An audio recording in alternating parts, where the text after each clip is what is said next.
In the film The Boy in the Plastic Bubble, a boy born with a deficient immune system is forced to live in a germ-free environment to prevent him from contracting infections. His room is sealed against bacteria and viruses, his food is specially prepared, and his only human contact comes in the form of gloved hands. Today, millions of Americans are trying to build a bubble around themselves and their families to keep out germs. The bubble is not made of plastic, however, but of billions of dollars worth of antibacterial hand wipes, tissues, soaps, and sponges. Before I studied antibacterial products in my public health class, I always used antibacterial hand soaps and antibacterial all-surface cleaner for my apartment. I also know from my class survey that 70% of you use antibacterial soaps, cleaners, and other products. But after learning about this subject in class and reading research studies for this speech, I'm here to tell you that try as we might, we cannot build a bubble between ourselves and germs with antibacterial products, and that these products actually create more problems than they solve. After looking at the problems created by antibacterial products, we'll explore some solutions. The place to begin is by noting that antibacterial products are popping up just about everywhere. The next time you go to the store, try to find a liquid soap that is not antibacterial. According to the Alliance for the Prudent Use of Antibiotics, 75% of all liquid soaps and 33% of all bar soaps are antibacterial.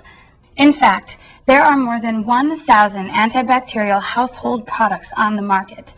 In addition to all the soaps and cleaning products, there are also antibacterial cotton swabs, tons of antibacterial shampoos, and this antibacterial cutting board from Williams-Sonoma.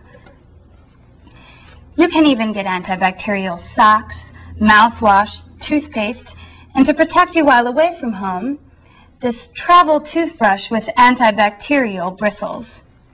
The Boston Globe reports that larger items such as mattresses, countertops, high chairs, and even children's toys have been coated with antibacterial chemicals. The New York Times calls the antibacterial craze, quote, the biggest marketing coup since bottled water.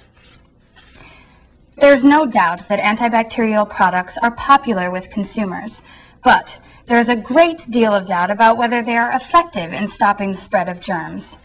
Elaine Larson, Associate Dean of the Columbia University School of Nursing, studied 238 families who used antibacterial products and found that they were just as likely to get fevers, sore throats, coughs, rashes, and stomach problems as families who used regular products.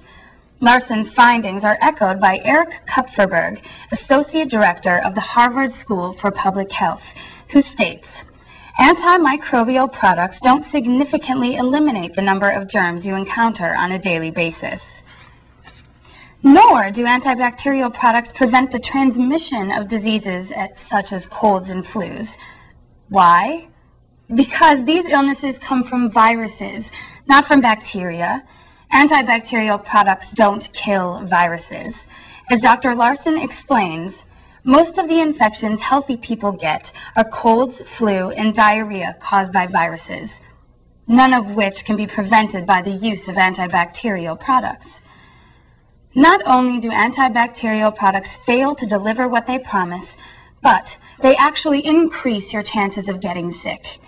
According to Stuart Levy, a professor of microbiology and medicine at Tufts University, excessive use of antibacterial products in the home can make children more likely to develop allergies and asthma. In addition, people who use antibacterial products may become more susceptible to infections. Dr. James Chin, a research scientist in New South Wales, Australia, says, the way we stay healthy is by low-dose exposure to bacteria and viruses.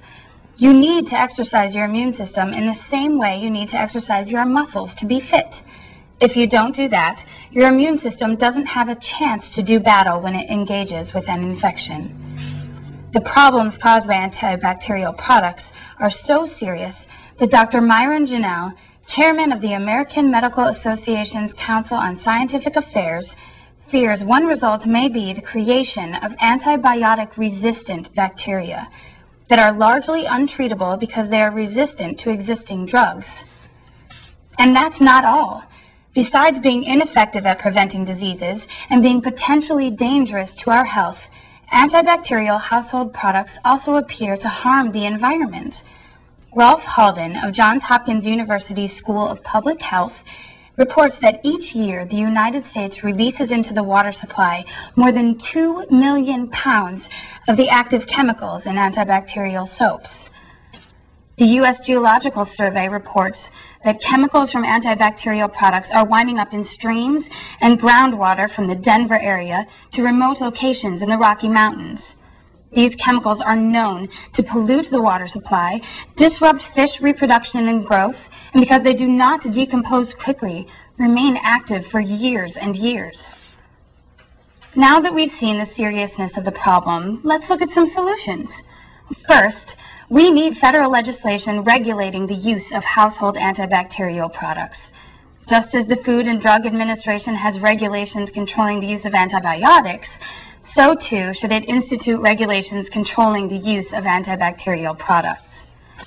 We don't let people purchase antibiotics without a doctor's prescription, and there's no reason we should allow makers of soap, tissues, hand wipes, toothbrushes, and other products to add powerful antibacterial agents without oversight from the Food and Drug Administration. Given the problems being caused by the products, it is time for the federal government to take action.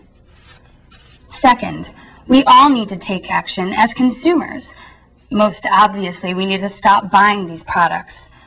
The best way to avoid germs, says the Centers for Disease Control, is to wash your hands for 10 to 15 seconds with plain soap and water. In fact, a study at the University of North Carolina found that washing your hands with soap and water is more effective at getting rid of germs than using antibacterial hand wipes. Emily Sickbert-Bennett, a public epidemiologist and co-author of the study, explains that when you use soap and water, the germs go down the drain. But with waterless antibacterial hand wipes, you never rinse your hands. You are just rubbing a chemical into your hand and letting it dry. In conclusion, Americans spend millions of dollars every year on products that promise to kill germs on contact. But, as we've seen today, the antibacterial craze is a marketing coup rather than a proven way of stopping either the spread of germs or the incidence of colds, flus, and other virus-borne illnesses. Worse, these products appear to contribute to health problems, and they are creating environmental problems in the U.S. water supply. The federal government should start regulating these products, and we, as consumers, should stop throwing our money away on them. We need to resist the false notion that we can use these products to create a bubble around ourselves to keep out germs and disease.